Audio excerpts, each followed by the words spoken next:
Bestseller एक सफल लेखक के उपन्यास की राख से अपनी कहानी बनाता है। शो में मुख्य किरदार ताहिर वजीर अर्जन बाजवा एक बेहतर शब्द की कमी के कारण मंदी के दौर से गुजर रहा है। सच तो यह है कि उसके पास बताने के लिए कोई कहानी नहीं है।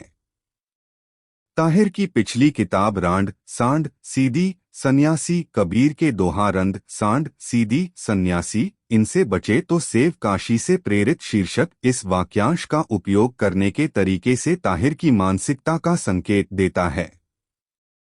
जबकि यहाँ रांड शब्द का अर्थ विधवा है, ताहिर इसका उपयोग एक ऐसी महिला के बारे में लिखने के लिए करता है जिसे किसी समय अपना शरीर बेचना पड़ा था।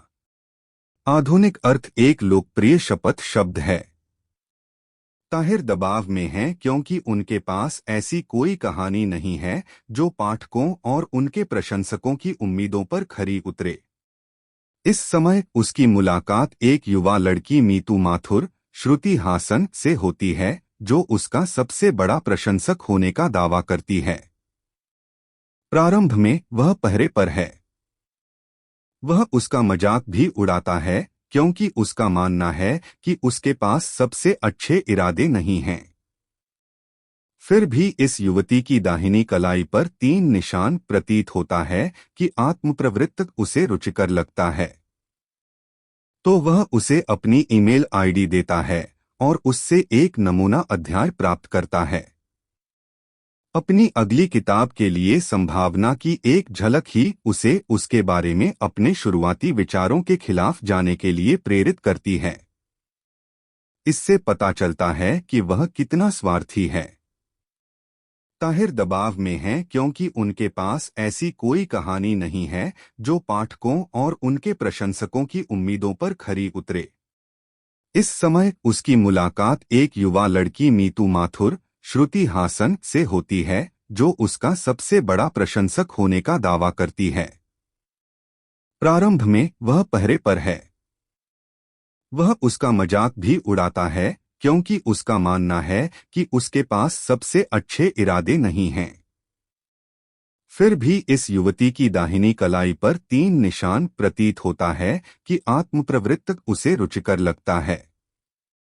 तो वह उसे अपनी ईमेल आईडी देता है और उससे एक नमूना अध्याय प्राप्त करता है। अपनी अगली किताब के लिए संभावना की एक झलक ही उसे उसके बारे में अपने शुरुआती विचारों के खिलाफ जाने के लिए प्रेरित करती है। इससे पता चलता है कि वह कितना स्वार्थी है।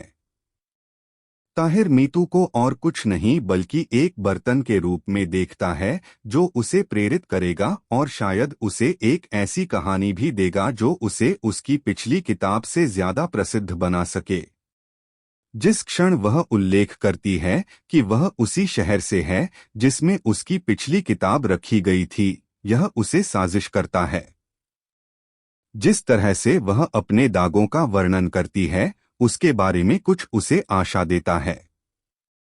उनका मानना है कि उनका यह फैन उनकी जिंदगी बदल देगा जो वह करती हैं। बिल्कुल वैसा नहीं जैसा वह उम्मीद करता है। शो को अध्यायों में विभाजित किया गया है। इसे एक रोमांचक उपन्यास की तरह बनाने की कोशिश की जा रही है, जबकि प्रत्येक अध्याय एक नई परत का खुलासा करता है। यह कोई पेज टर्नर नहीं है। हालांकि ताहिर को एक आत्मनिरीक्षित, असंवेदनशील, मनमौजी व्यक्ति के रूप में चित्रित किया गया है, जो अपने साथी की उपलब्धि के बारे में बेपरवाह है। वह कोई है जो अपनी पत्नी मयंका गौहर खान की उपलब्धियों को उसकी सफलता और रचनात्मकता पर ईर्ष्या के कारण कम करता है। यह शो उसके पतन को दर्शाता है और यह सेटअप तब महत्वपूर्ण हो जाता है क्योंकि यह बिल्डअप ही उसके विनाश को पुरस्कृत करता है। अब उनका पतन एक विक्षिप्त प्रशंसक के साथ आता है, जो अपनों को दुख देने की हद तक चला जाता है। मीतू पहला शिकार है और इस प्रशंसक के अवांछित ध्यान से ताहिर को पता चलता है कि उसका जीवन अब उल्टा हो गया है।